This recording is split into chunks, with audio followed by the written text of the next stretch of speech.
Cornwall City Council held a special meeting on Wednesday, April 29th, and joining me for a City Hall update is our Mayor, Bernadette Clement. Welcome, Madam Mayor. Hello, thanks for having me on the show. So let's start with the partnership with the Raisin River Conservation Authority and their request for some grant funding. Right, so we started the meeting off with RRCA request, so the Raisin River Conservation Authority. They're in charge of the whole Fly Creek floodplain management program, and they're going to be applying for infrastructure funds, and we're going to be doing that in partnership. The city is going to be doing that in partnership with the RRCA to make sure that that whole management program is properly maintained. We have really protected a lot of folks from flood damage through that project, and we are very appreciative of the RRCA taking the leadership role in terms of applying for this funding, about $250,000, so that we can make sure that it's properly maintained. Absolutely. And moving on to the meat of the agenda, the City of Cornwall will be offering some grant programs. We know that small businesses in our community are struggling due to the COVID-19 crisis. There's different avenues for them to access some help, and the City of Cornwall is the newest one. Right. So we spent a big part of the meeting talking about this because we all recognize that small businesses are really the heart and soul of a community, of a local economy. And we miss them. They miss us and we miss them. And as we sort of pivot into reopening gradually our economy, we want to make sure that small businesses survive into that reopening process.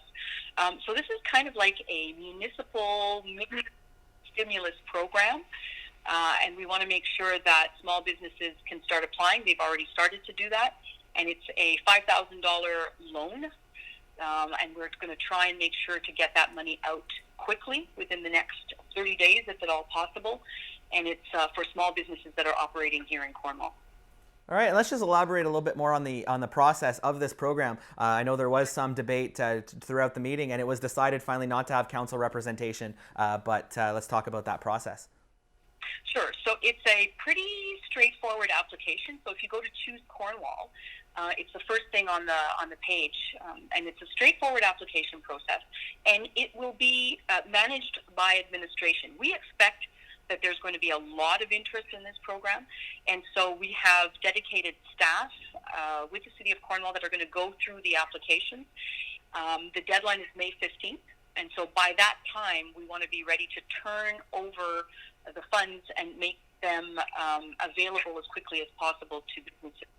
So it's an administrative process, but it was definitely a council decision to make this money available. So it's a $5,000 loan, interest-free, and then there's a forgivable piece.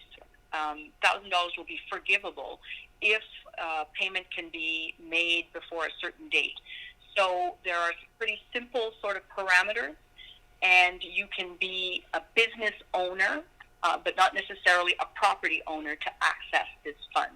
And it will be an administrative process. So councillors will not be deciding that. We've made the decision to approve the program, and now it'll be administration that will decide on eligibility.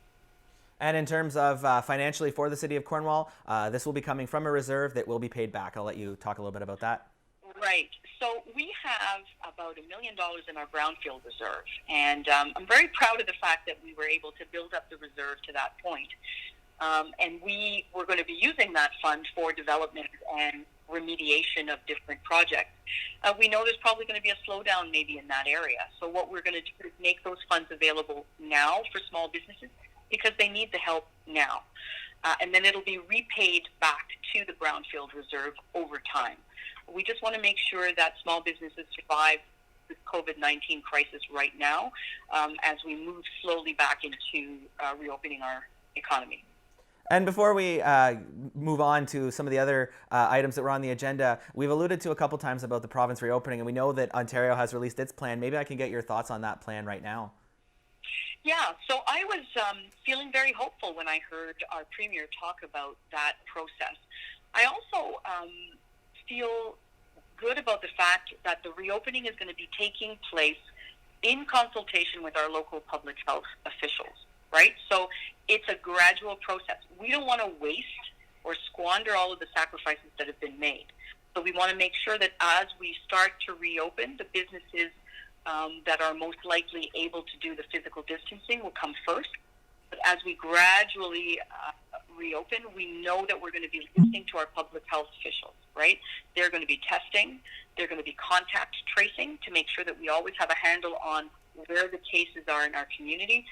And that'll give us confidence to slowly reopen. So, yeah, I'm feeling like the province is paying attention to economic realities, but also making sure that they're listening to science and listening to the public health officials on this. And back to the meeting itself, we know that the province also invested millions of dollars into social services relief funding. We know the application process for that ended about 2 weeks ago. So where are we on that note? We know there was a presentation to council. Right. So again, I have to give high marks to administration on this because the Social Services Department has been managing a $4.3 million allocation to Cornwall and area. So the Minister of Municipal Affairs and Housing determined that because of the poverty levels in our area, that we should get that money and that the city should then administer the distribution of those funds to social service providers.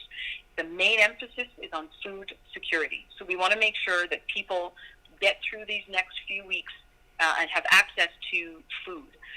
There's also recognition that different agencies will need PPE. And as they reopen or as they serve the public, they also need to protect themselves and the public. The purchasing of PPE is complicated and expensive. And so, again, part of these funds are to go to social service providers who are helping the most vulnerable people in our community. Those funds are set to go out. So we've been receiving applications. And now there's going to be a focus on providers for food security, providers for even transportation, for personal protective equipment, and those funds are going to go out in the next week or two. And we know that that this whole crisis is having a financial impact on everyone, from households to businesses to city government to the provincial and federal government. And we also heard a financial update. So let's talk about where we're standing right now in terms financially of how this is impacting the city. Right. So the news is okay for now, but this is obviously an evolving file. We're probably going to return to a normal regular council meeting schedule by May 11th, and we'll have further financial information at that point in time. For right now, it looks like there's about a $522,000 deficit, but that can change because there are also savings in terms of certain things that are not being done in the city. But there's also the fact that we're not collecting transit, we're not collecting transit money. We're not collecting user fees that we would normally collect. So there is definitely an impact, and we have to sort of figure out how that's going to balance out, because we're not supposed to, as a municipality, carry a deficit. So we're going to have to find ways to try and move into a more of a balanced position. We've slowed down on recruiting, on hiring, so that's going to be a savings at some point down the road, or it's a savings because it's pushed back a little bit.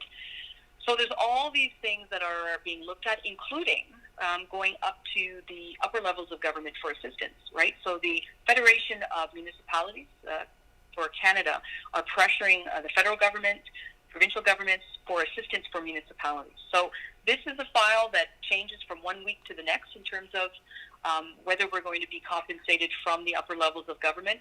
For now, we have managed very well, as we do generally. It's a very competent city, the city of Cornwall, but we have to understand, and residents have to understand, that we will be providing more financial information in the next few weeks. But for now, things are stable and we're managing, but there is worry for the future. Councillors raised the issue of what this will mean for infrastructure projects in the future, and so we'll have to continue to have those discussions. We might have to move things around as we determine the details of our financial situation, but there's definitely financial impact on the city. And part of that impact as well was linked to the deferment of property taxes. And I know that that is something that's on the mind of a lot of residents of maybe things won't be back to normal enough, that the deadlines that were set. So has there been any talk of further deferments, or I'm sure people are wondering about how their taxes? Yes, thank you for that question. we were expecting that there would be some uptake of this deferral of taxes, and there has been from lots of businesses and lots of residents. So we can tell from that that there are a lot of people that are struggling through this COVID-19 crisis. So we've deferred payments back again to August 31st and to September 30th. So we've extended it further, and we continue to pay attention to this file. Clearly, other municipalities have been doing it, and we wanted to make sure that this was available for our residents here and businesses here in the City of Cornwall. Excellent. And on that note, Madam Merrill, thank you very much for joining me for this update, and we look forward to continuing to update viewers on what's going on in the municipality in the future. Thank you, as always, to YourTV for the coverage.